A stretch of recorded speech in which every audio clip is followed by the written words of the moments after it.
Welcome back. Welcome in. This is Country Roads Confidential at earsports.com, a Paramount podcast. I am Mike Casazza, here for more than 5 minutes today with Chris Anderson. Chris, welcome in. Welcome back to college football in 2023, where the last time we talked, I think the Big 12 had 12 teams. World changes fast, does it not? Yes, it does. I feel like this bout of realignment happened a lot faster or maybe quieter. I don't know if quieter than the previous rounds, at least that West Virginia was involved in. I just feel like this was, hey, it's happening. There's no um, political intervention. There's no teams trying to jump in front of the other, like the Louisville WVU thing with the Big 12. Um, There's no, hey, maybe they're going to end up in this other league instead of this other league instead of this other league. It's just pretty straightforward. Hey, these two teams are going here. These two teams are going here. Oh, now that we're going to go two more teams here, two more teams there, and that's it. And well, maybe not it, but kind of straightforward this time around, at least so far. So fast, too, and not much of a secret. Remember the Texas and Oklahoma thing? That was just out of nowhere, blindside of the Big 12. This one, it felt like once Colorado was in, you kind of felt like there were going to be more pieces from the Pac-12, and then Arizona comes aboard, and like, well, obviously it's going to be Arizona State and Utah now, and ta-da, that's it. And to underscore the not secret, Big 12 Media Day was July 12, 13, and there was a guy who covers Colorado at the meetings from the media. And I actually talked to him. Brett McMurphy, everybody remembers Brett, was there. By the way, he had that look in his eye like it was, 2010 again, like a sparkle, a pep in his step, like he was back because he was the guy that did all the realignment stuff the first time. Famously told John Marinato that he was losing schools to the ACC. The Big East commissioner did not know that. Brett told him that was going to happen. Called him up and told him, said, "Hey, I'm reporting this." But again, like I saw him, he had the look in his eye. He was introducing me to the guy who covers Colorado, and I'm sitting there going, "Wow, that's bold." And like within a week, Colorado's in, and then a couple of days after that, you get the other schools and ta-da, 16 team conference here.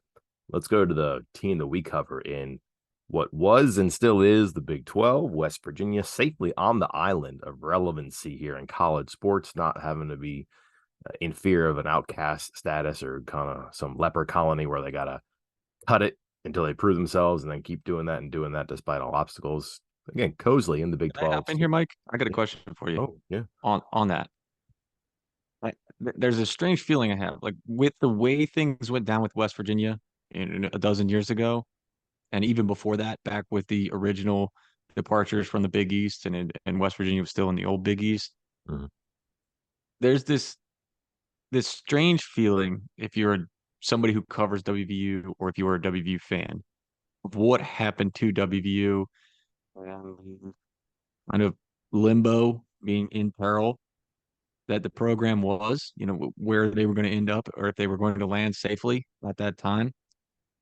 Is there any feeling, or should you, as someone who covers WVU, or if, for those listening, the WVU fans, feel any sort of remorse for what's happening, or is it just the way WVU is treated? You're like, screw you guys, you left us out to dry, and we had to fend for ourselves. So I don't feel bad for anybody. What's your feelings on that for these other teams? I think it depends where you draw your bottom line on this stuff. If the bottom line is I just want to have something to do on Saturdays and root for a team, and maybe basketball season too, but like if you just want your team to be whole and somewhere so you can cheer and support and preoccupied by college football, college basketball, you probably don't feel too bad about this. In fact, you probably feel relieved because you could be looking around at different destinations right now, or even different athletic departments saying, like, I would not trade spaces with them. And how often is that the case at West Virginia? Not very often, right? So to be on the head side here instead of the tail side, apologies to tails, but that probably feels pretty good. And then, like, I think separately too, there's still like a strong, large contingent of people who want this school to be in the ACC, and I get that. But here's one for you, Chris. Would you rather have like a, I guess like a, if you're a, I don't know if you're a team and you could give out, how about that? If you're a player and you could sign with a team right now, and your NBA team you could sign with is the Big 12 or the ACC, who would you sign with? Seriously, Big 12. probably, right? Yeah. I mean, Because I think your that other we're team going to going to look disband. back on that ACC TV deal as one of the worst deals ever made by a conference You know ever. that the Big 12's current TV deal, which they just signed in the past year, is up before the ACC's existing deal? That Yeah, blows my mind. it's Crazy. wild. So, and then the other part about it is too is that again where you draw your bottom line, and if you just care about your team, that's one. But like if you are a fan of just the establishment, the tradition, the pageantry, the history of all this stuff, you probably care less about that now just because you've been pushed so close to the edge for so many years. But it's completely obscure to me that Stanford is just out right now. And are they going to go independent? I don't know. That's not Notre Dame. It's a good school. I understand that. It's again, it's every year. It's one of the best athletic departments in the country. But you're talking about dragging your Olympic sports teams all over the country now, as opposed to the West Coast, to play games because you have to.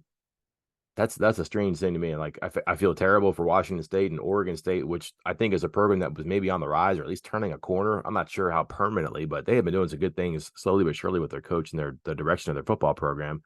But Cal, Washington State, Oregon State, Stanford are out, just out in the cold right now. They're going to join the Mountain West. That I just something's going to happen. I know that there's a outcome here. I just have a hard time wrapping my head around it, and that's kind of where I go on this. I just don't like the way this stuff goes. I know what's happening. I know why it's happening.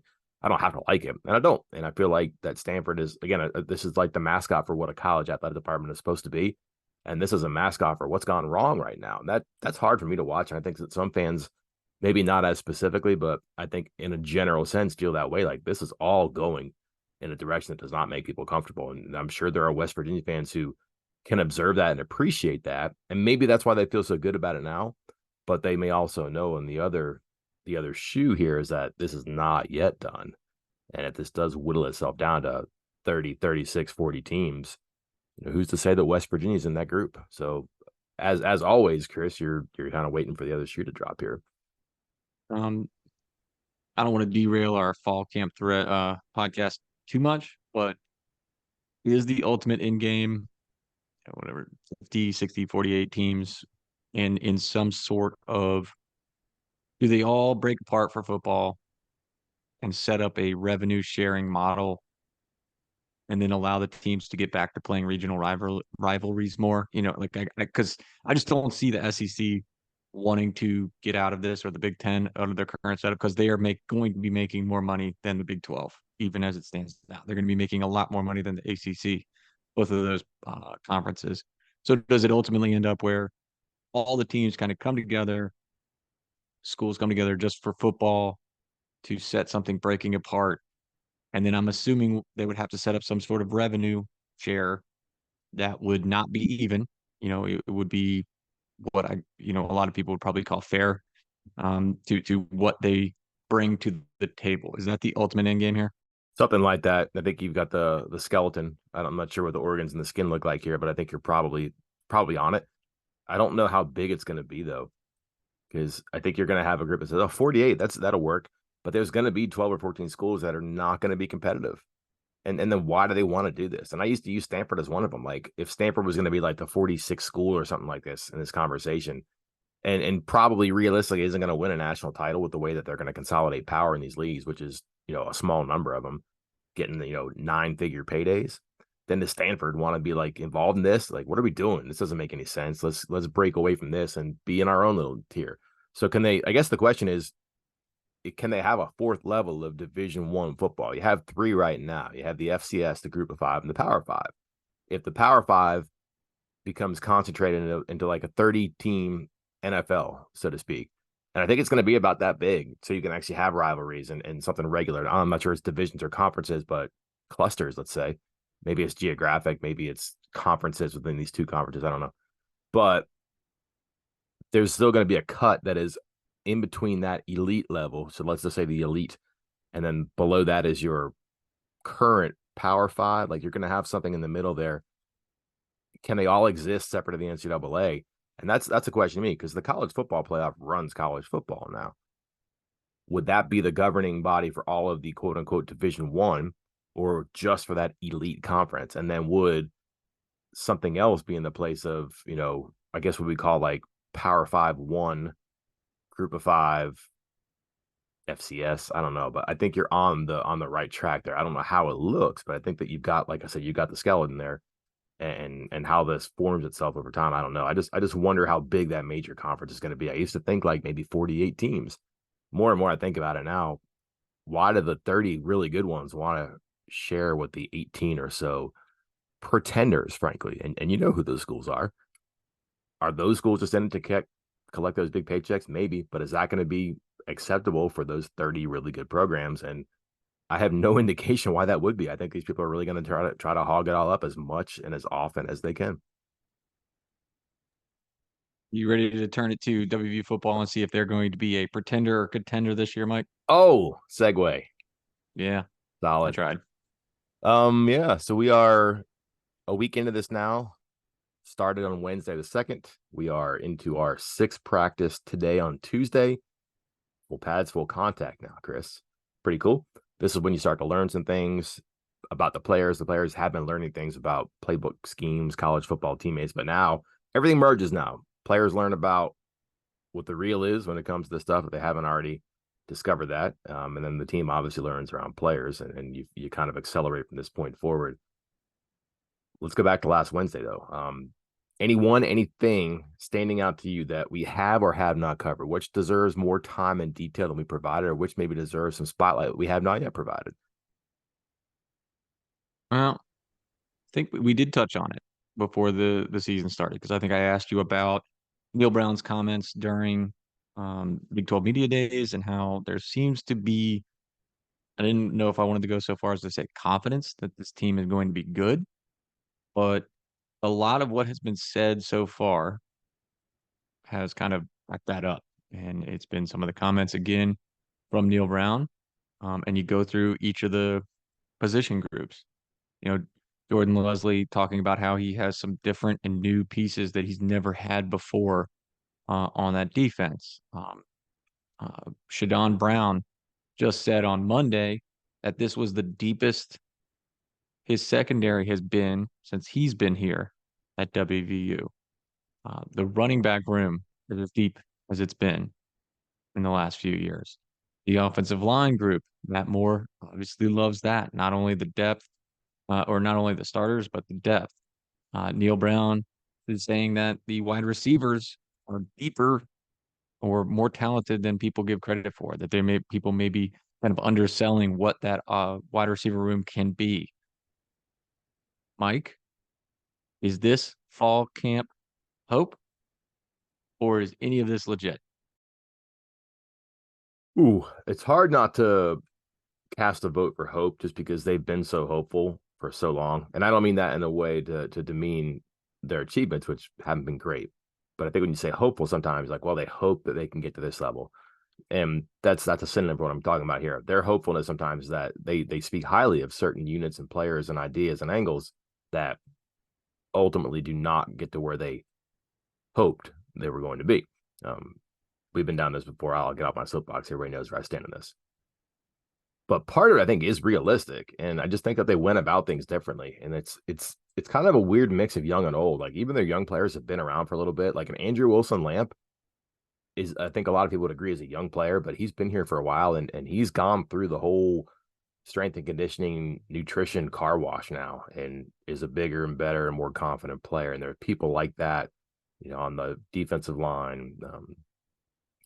Different parts and different positions that have gone through that kind of organic college football process. That's good. But also they brought in veterans that can play football because they have played football before, mostly in the secondary, but some on, the defensive line look like they might actually click here too. Could they have done more on, linebacker? Sure. Could they have done more at receiver? I doubt it. I mean, maybe better quote unquote players, but they put a lot into receiver. And to kind of spin the past out the present, remember last year, Chris, when they were justifying the lack of numbers at receiver by saying if you have too many receivers, you're going to lose your receivers. It's a position where you have to keep people happy if you want the position to be healthy. Well, they added a ton of players to receiver this year, which is completely against the grain that they established last year. Why? Because their idea wasn't really what they said last year is probably not what they intended. It's what they said, but like they would rather have more players and more talent. Well, this year they took care of that. They went out and they got EJ Horton, Noah Massey, Devin Carter, Jay Sean Pogue, in addition to Rodney Gallagher and Traylon Ray. That's 6 guys. They have 6 receivers last year. So they've actually stocked that in a way that they like an understanding that they had to change things to change things. And I look at just the additions they made there.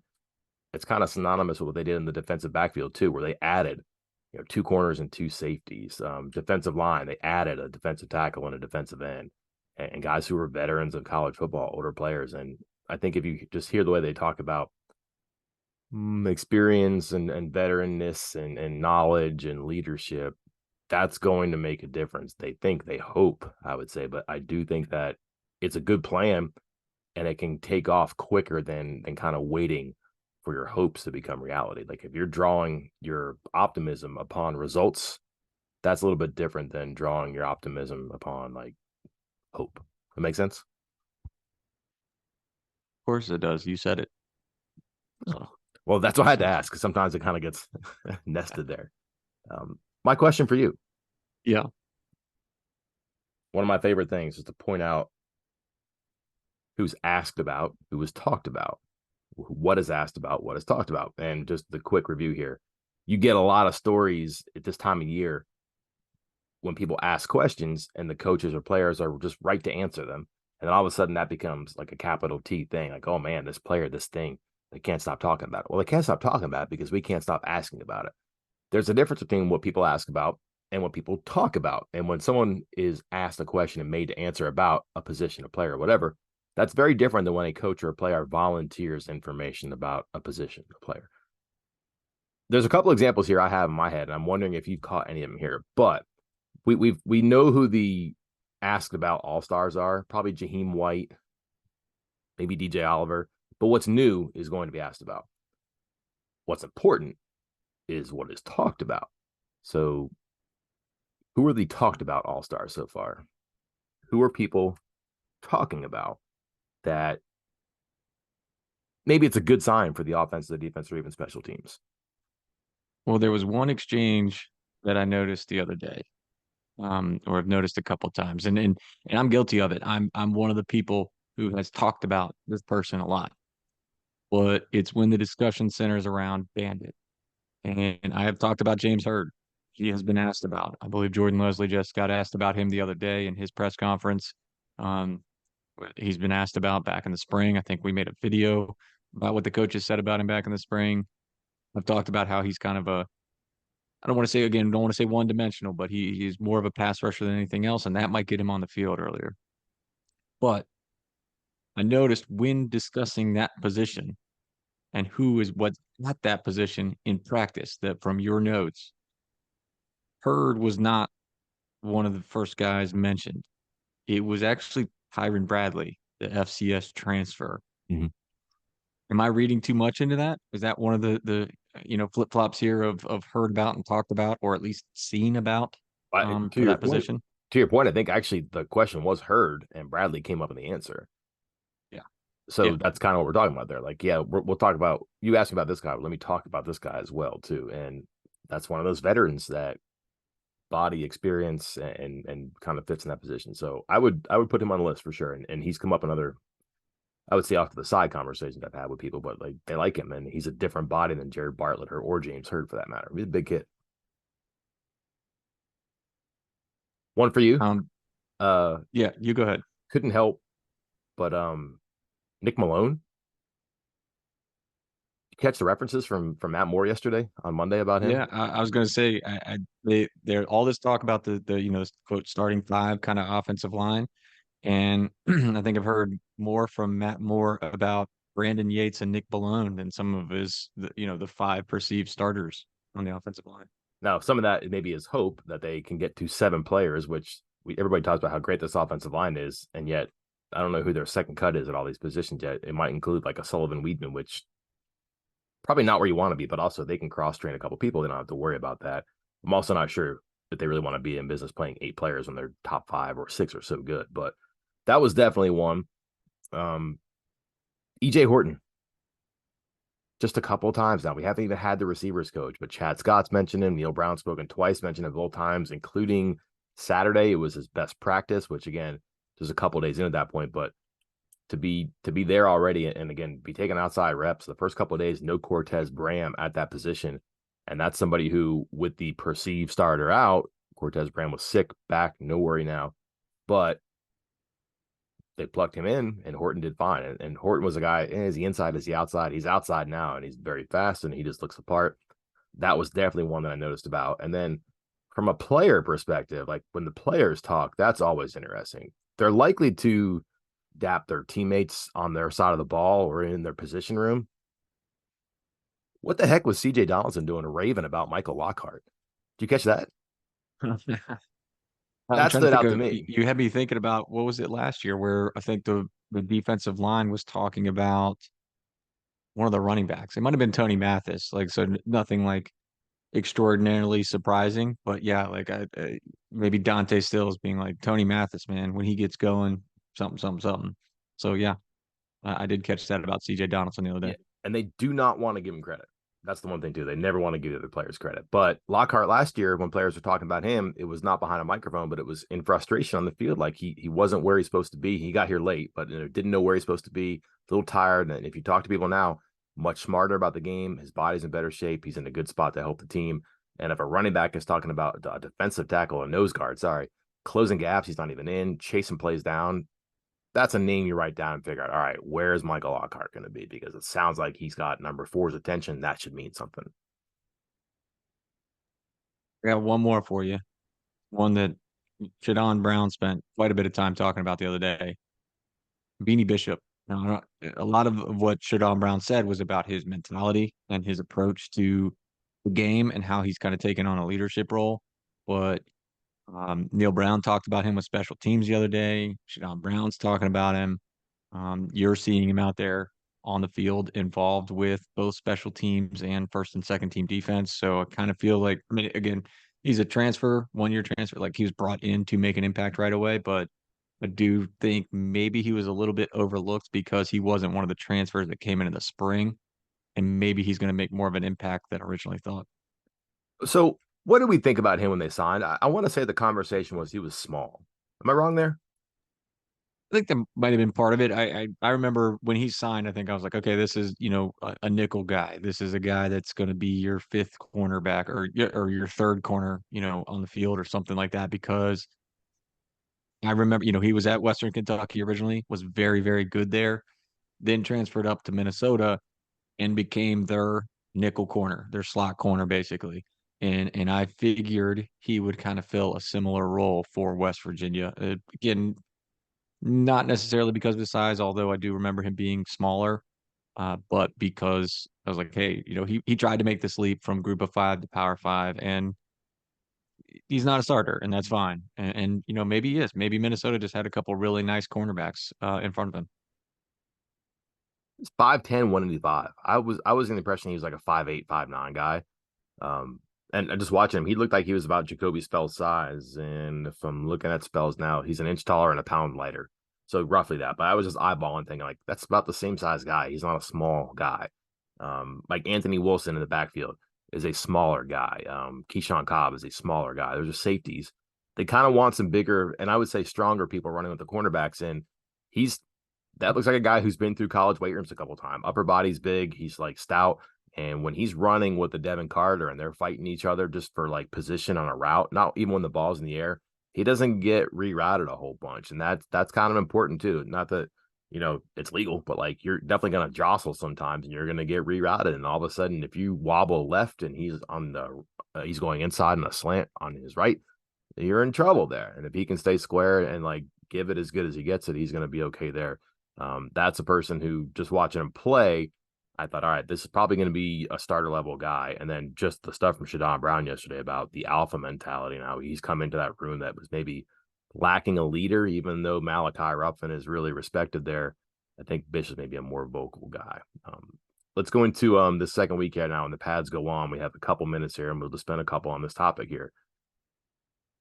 Who do we need to be talking about? What do we need to be talking about if and when we do this a week from now, where we say, hey, this is a lot better than it looked like 5, 6 practices ago? Or, hey, this is not where it needs to be when you get so close to Penn State. Because there are probably a few candidates here too. Are we at the quarterback portion of the podcast yet? You'd like to have some separation soon, I would think. They may even keep it quiet just for competitive purposes. Like again, if Penn State's in the stands watching practice, okay, I get it. They're not going to go out and give you everything in a press conference. Make you work at least and drive down to Morgantown to spy. But you'd like to hear something like effusive about one of the two soon. Well, you tell me. I mean, I know you said you only got to see like a few minutes of a 2-minute drill or something like that, but has there been?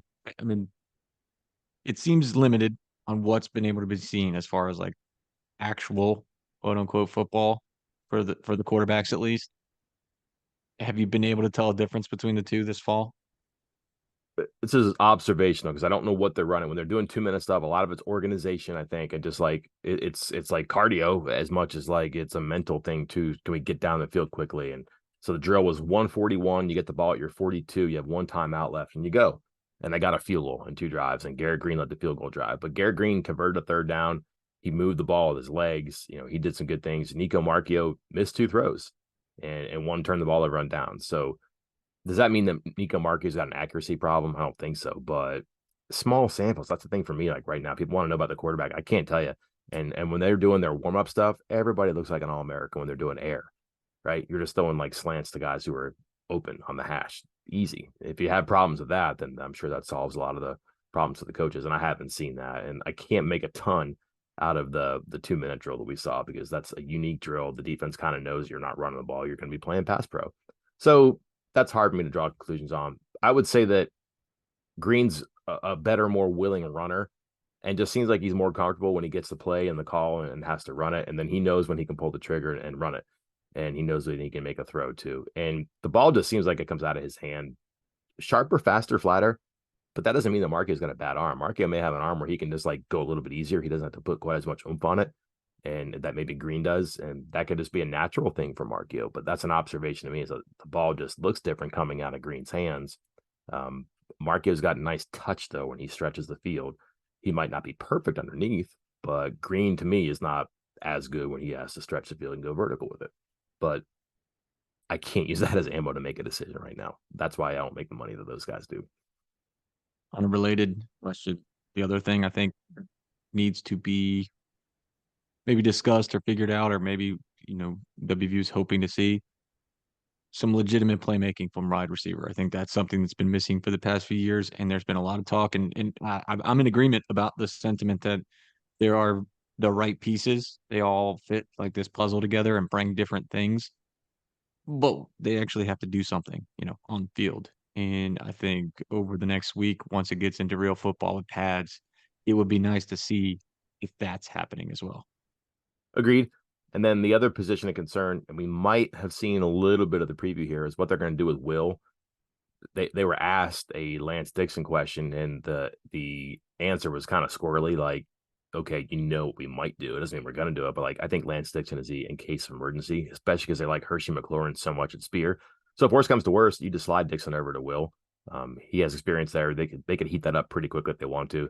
If McLaurin can play Spear, and I'm pretty sure that Christian Stokes was at Spear the other day too. So they're moving people around and trying to get some ideas there. But we also saw Tyreek Austin Cave playing Will in that 2 minute drill that we saw. They had two mics on the field. They had Lee Koba and Tyreek Austin Cave. Austin Cave was the Will, Koba was the Mike, and they played. That was your first string defense there too. And when they came with the twos, Jaido Favoris was the Mike and Ben Cutter was the Will. Those are both Wills. So are they trying to get as many Wills in the field as once to see what they can do? I don't know. Were they optioning or giving Austin Cave an option there? I don't know. But like if they have some sort of progress or even a development where, hey, we move Dixon or we're not going to move Dixon or, hey, we're moving Austin Cave. We're thinking about moving Austin Cave. You'd like to know more about that so they can actually hit the road with a plan as to who goes where because September 2nd is coming quick. And so is the end of this podcast, Mike. This is going to be a busy next couple of weeks, and looking forward to seeing what kind of progress is being made on the field. Maybe, hopefully, we get some more access to some of these practices and see with our own eyes. Mm-hmm. Hopefully, we have fake mustaches and noses and glasses too. If you're from Duquesne or Pitt or whatever. I love this. I love the fact that there are people from the other schools in the stands watching West Virginia on the first Saturday of the summer, but okay, that's fine. Player interviews today, and not sure who it's going to be. Kind of a dealer's choice. Neil Brown Wednesday afternoon, and then I believe the first scrimmage is Saturday of this weekend. Don't know that we'll be allowed in for that one. Again, no more plans for the media to be in, but that sounds like it'll change. And if it happens, when it happens, we will be there. We will have you covered. Until then, I am Mike Casazza. And I'm Chris Anderson. We will talk to you then.